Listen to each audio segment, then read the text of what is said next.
20 नवंबर यानी कल मतदान होने वाला है और इस सब्जेक्ट पर हम लोगों की ओपिनियन जानेंगे और खास तौर से कॉर्पोरेट सेक्टर में काम करने वालों से भी जानेंगे। इसके पहले मैंने आपको बताया कि इंजीनियरिंग कॉलेज के स्टूडेंट की क्या डिमांड है, क्या मांगे हैं, और इसी तरह से हम अलग अलग सेक्टर के लोगों से बात कर रहे हैं और उनकी राय जान रहे हैं। सबसे पहले मैं आपसे जानना चाहूंगा, आपका नाम? सुरेंद्र गिरी। सुरेंद्र जी, आप बताएं कि आप सर्विस करते हो, सरकार से क्या उम्मीदें हैं? कल जो है राज्य सरकार का देखा जाए 288 सीटों पर मतदान होने जा रहा है। जैसे सर हमारे लिए तो बचपन से मुझे स्पोर्ट में बहुत ज़्यादा ही दिलचस्पी थी। लेकिन जैसे हम बचपन में जहाँ खेलते थे, अब हर मैदान में देखा जाएगा तो एक भी मैदान कहीं बचा नहीं मुंबई में। हर जगह बिल्डर लोग को गवर्नमेंट दे रही है। तो वहाँ पे अब कोई खेल नहीं पा रहा है। तो कुछ तो ऐसी जगह रहनी चाहिए जहाँ पे बच्चे खेल सकें। मैं बचपन से खेलते आया हूँ। आज हमें कहीं स्पोर्ट खेलना होता है तो हमारे पास जगह ही नहीं है। तो हम 2000 4000 रुपए खर्चा करके टर्फ बुक करते हैं, तो वहाँ पे हम लोग खेल पाते हैं। कोई स्पोर्ट एक्टिविटी नहीं कर सकते।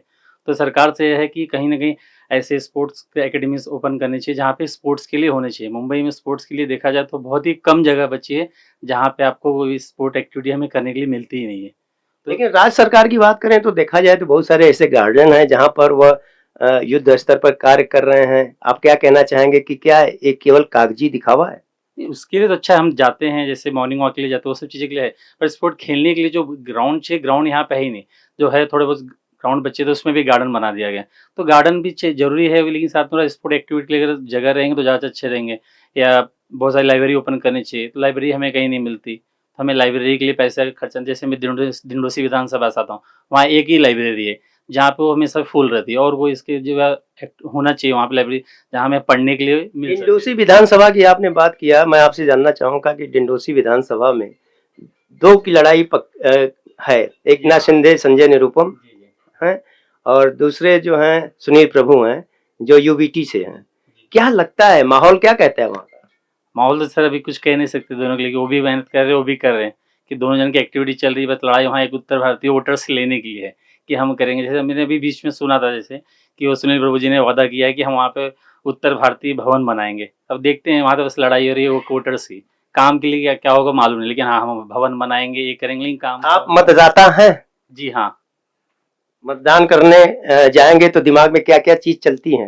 मैंने बताया, जैसे मेरे लिए, हम युवा हैं तो हमारे लिए स्पोर्ट्स के लिए होने चाहिए, जैसे लाइब्रेरी वहाँ पे होनी चाहिए, ये पानी का सुविधा प्रॉपर वहाँ पे होनी चाहिए, शायद तकलीफ नहीं होनी चाहिए, यही हमारा मुद्दा रहेगा मेन। तो आपने देखा कि पानी का मुद्दा, गार्डन का मुद्दा और बहुत सारी समस्याएं हैं। हाँ, आईटी सेक्टर से बात करेंगे। आईटी सेक्टर में क्या चल रहा है, क्या उम्मीदें हैं गवर्नमेंट से? क्योंकि कल मतदान होने वाला है, 23 तारीख को रिजल्ट आ जाएगा और 26 तारीख तक सरकार बनाने की बात कही जा रही है। देखना होगा। सर, सबसे पहले आपका नाम जानना चाहेंगे? नमस्कार, मेरा नाम मनीष टंडन है। मनीष जी, आप बताएं कि आप आईटी सेक्टर में हैं।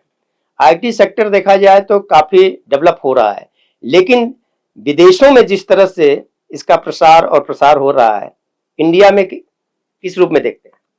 देखिए, हमारे यहाँ पे आईटी सेक्टर बहुत अच्छे से चल रहा है और बहुत ही ज़्यादा हमारे पास में इसके ऊपर बहुत उम्मीदें हैं, हम लोग अच्छा ग्रो कर सकते हैं। बट हमारे पास में जो सबसे बड़ी समस्या है, वो आज एक स्किल्ड मैन पावर की है कि हमें लोग सब लोग बोलते हैं दुनिया में बेरोज़गारी है, हमारे यहाँ पे रोज़गार नहीं है। बट हमारे सेक्टर में उल्टा है कि हमें लोग काम करने के लिए मिलते नहीं हैं और जो मिलते हैं, वो भी बहुत जल्दी चले जाते हैं छोड़ कर के। क्या इस रीजन है इसका? विदेश में चले जाते हैं, ज्यादा पैसा मिलता है, इंडिया में पैसे कम मिलता है? सर, एक पॉलिसी ऐसी है अभी सरकार की कि किसी भी चीज़ के लिए लायबिलिटी जो है, वो व्यापारी ही होता है, जो एम्प्लॉयर है वो लायबल है। बट किसी भी एम्प्लॉयी के ऊपर कोई भी लायबिलिटी नहीं है कि वो उनकी कंपनी की तरफ कुछ लायबिलिटी है कि अगर वो बिना बताए छोड़ दें या उनके ऊपर कुछ एक्शन ले सकें। तो हम लोगों को इसकी बहुत ज़्यादा समस्या होती है कि वो लोग कभी भी हम उनको अगर टिका के रखना चाहें, हम उनको सिखाएँ, पढ़ाएँ, सब कुछ करें बट बाद में फिर वो कभी भी हमारे पास में उनकी तरफ से हमें जो लायबिलिटी होनी चाहिए, वो बिल्कुल भी नहीं है कि अगर कहीं पे सरकार कोई ऐसा एक्सचेंज बना दे, एम्प्लॉयमेंट एक्सचेंज, जहाँ पे हमें स्किल मैन पावर मिल सके और साथ में ये भी हो कि अगर कोई आदमी ऐसा बिना बताए सिर्फ हमें उपयोग करके छोड़ करके भाग जाए, तो उसके ऊपर भी हम उसको रिपोर्ट कर सकें ताकि उसका आगे कहीं एम्प्लॉयबिलिटी है, उस पे फ़र्क पड़ सके। देश के प्रधानमंत्री नरेंद्र मोदी ने तो बहुत सारे ऐसे स्किल्स और बहुत सारी ऐसी योजनाएं चलाए हैं। क्या उससे कुछ आईटी सेक्टर में फायदा नहीं हो रहा है?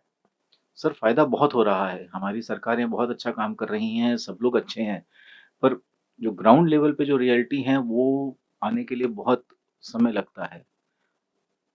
बिल्कुल, ग्राउंड लेवल पर जो केंद्र सरकार की योजनाएं हैं वो आने पर समय लगता है। और बात करेंगे लोगों से और जानना चाहेंगे, आपसे हम जानना चाहेंगे कि आपका नाम क्या है? मेरा नाम अभिलाष शर्मा है। नमस्कार। अभिलाष जी, आप बताएं कि कल मतदान होने जा रहा है, बहुत सारी उम्मीदें लोगों को रहती है कि मतदान करेंगे, क्या दिमाग में चल रहा है, आपके दिमाग में क्या चल रहा है? सर, मेरे दिमाग में तो यही चल रहा है कि सरकार जो भी है, लेकिन वो लोगों का हित सोचे। अब कोई अपोजिशन वाला कुछ बोलता है या ये कुछ बोलता है, वो कुछ बोलता है, इसके ऊपर नाम डालने से अच्छा है कि हम हमारा काम करें। हम जो भी कर रहे हैं उसमें ध्यान दें और उस चीज़ को आगे प्रगति की तरफ लेके जाएं। आप काम करते हो, आप कहाँ रहते हो, वहाँ के बारे में बताएं, क्या समस्याएं हैं? सर, मैं विरार में रहता हूँ। मैं रोज़ विरार से बोरीवली ट्रैवल करता हूँ। ट्रेनों में इतनी भीड़ होती है कि आना जाना इतना तकलीफ़दायक है कि कुछ बोल नहीं सकते। और मैं जहाँ रहता हूँ वहाँ तो बीएमसी का वाटर भी नहीं है। जो ग्लोबल सिटी विरार वेस्ट का एरिया है, वहाँ पे बीएमसी वाटर नहीं है और मैं वहाँ 8 साल से रह रहा हूँ। 8 साल हो गए, वहाँ बीएमसी वाटर नहीं है। तो इसके जब आपको ये सुविधा नहीं मिली, यहाँ वहाँ के लोकल कॉर्पोरेटर या एमएलए या और बीएमसी के संबंधित किसी से आपने शिकायत की? सर, हम लोग तो किसी के पास जा नहीं सकते। अथॉरिटी के पास जाते हैं, वो कहते हैं कि आप लोग एप्लीकेशन करो, ये करो, वो करो। अब जो भी करते हैं अथॉरिटी करते हैं। अभी उनके पास जाते हैं, वो लोग 8 साल से जा रहे हैं लोग, वहाँ पे पानी नहीं है। और ऐसे नहीं है कि बहुत कम लोग रह रहे हैं। ग्लोबल सिटी एक ना नहीं करके भी उसमें लाखों लोग रह रहे होंगे, बट वहाँ पे बीएमसी वाटर नहीं है। हम लोग टैंकर का पानी यूज़ कर रहे हैं। तो आपने देखा कि देश की आर्थिक राजधानी मुंबई के लोगों की ये बात है, वो आके यहाँ पर विरार में रहते हैं, लेकिन यहाँ पे जब आते हैं तो बहुत सारी समस्याएं हैं। काम करते हैं तो इनका दिमाग भी आधा घर पे ही लगा रहता है, क्योंकि ये सारी मूलभूत सुविधाओं से वंचित हैं। अब हम बात करेंगे और लोगों से कुछ और अलग सेक्टर में जानना चाहेंगे, और राकेश सिंह जी हैं जो एडवोकेट हैं, और इनसे हम बात करेंगे और इनसे जानना चाहेंगे कि सर, मैं आपसे जानना चाहूंगा, क्या उम्मीदें हैं आपको? क्या लगता है कि जो इस बार जो चुनाव, कल मतदान होगा, 23 को रिजल्ट आएगा, एक लॉयर होने के नाते आप क्या सोचते हो? जी नमस्कार, मैं Rakesh Singh advocate Bombay high court practice करता हूँ और टैक्सेस में स्पेशलाइज्ड हूँ। आज जो चुनाव हो रहा है, लोगों की उम्मीद यही है कि जो खिचड़ी है वो साफ सुथरी रहे और जो भी सरकार बने वो जनता के हित के काम के लिए बने। जो कानून व्यवस्था अभी यहाँ हो चुकी है उस कानून व्यवस्था को ठीक कर सकें। अभी जिस तरह का माहौल आज बना हुआ है, जहाँ पे कई पार्टियों ने एक दूसरे के सामने अपने ही कैंडिडेट्स को उतारा है।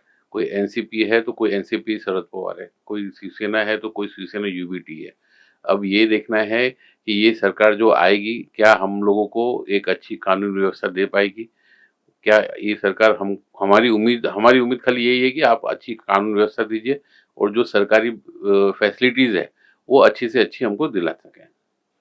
मैं एक सवाल आपसे करना चाहूंगा कि देखा जाए तो आप लॉयर हैं, बॉम्बे हाई कोर्ट में हैं, वहां पे बहुत सारे लॉयर आते हैं, बातचीत चलती है। वर्तमान समय में जो महाविकास आघाड़ी जिस तरह से सत्ता पक्ष पे आरोप लगाते आए हैं, उसमें क्या देखते हो आप? देखा जाए तो आरोप प्रत्यारोप का जो दौर चल रहा है, इसमें क्या लगता है आपको कि मतदाता इस बार किधर? मुझे अभी सभी लोग इतना अपने आप में कंफ्यूज हो गए कि किसको साथ दें। कोई अच्छी पार्टी है लेकिन उस पार्टी के जो कैंडिडेट्स हैं वो उतने अच्छे नहीं है कि जिसको हम लाइक कर सके। अब जैसे उदाहरण के तौर पे बोरीवली है। आज बोरीवली में जहाँ मेरी ऑफिस है, यहाँ पे जब हम देखते थे तो किसी समय पे विनोद तावड़े जी थे। अब विनोद तावड़े जी ने कुछ अच्छे काम किए, उनके साथ जुड़ा गया, तब पता चला कि ये चेंज हो गए। अब सुनील जी आ गए।